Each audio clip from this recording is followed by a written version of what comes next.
Gasilci gasimo požare, rešujemo v prometnih nezgodah, posredujemo ob nezgodah s kemikalijami v cestnem prometu, v industriji in na druge načine pomagamo ljudem, kadar so v stiski s svojo opremo in silo mož.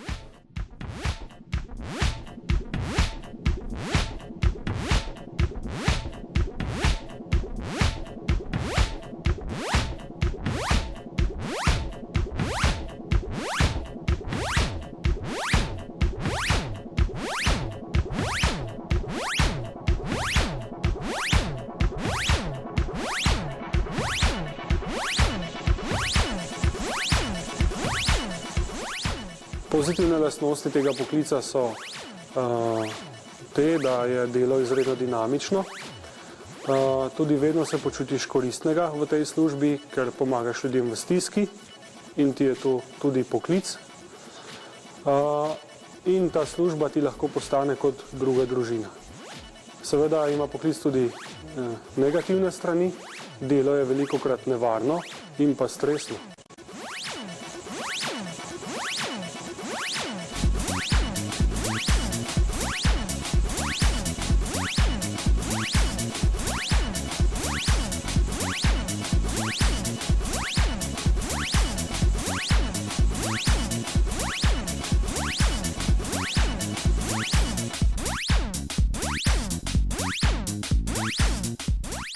Gasilci zagotavljamo stalno pripravljenost in opravljamo izmensko delo.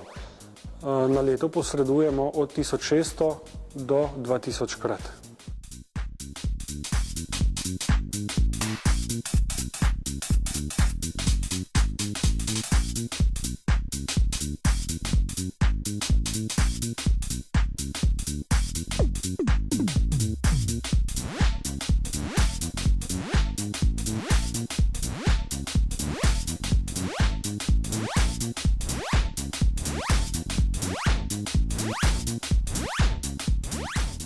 Poklicni gasilec lahko postaneš na podlagi poprejšnjega poklica, to se pravi, da že imaš osnovni poklic oziroma poklicno šolo, tehnične smeri, ne naštejem nekaj poklicev, to so mizar, avtomehanik, voznik in podobno. In na to nadaljuješ šolanje v šoli za poklicne gasilce, če imaš seveda primerne lastnosti, to se pravi, moraš biti fizično sposoben in biti plemenitega srca.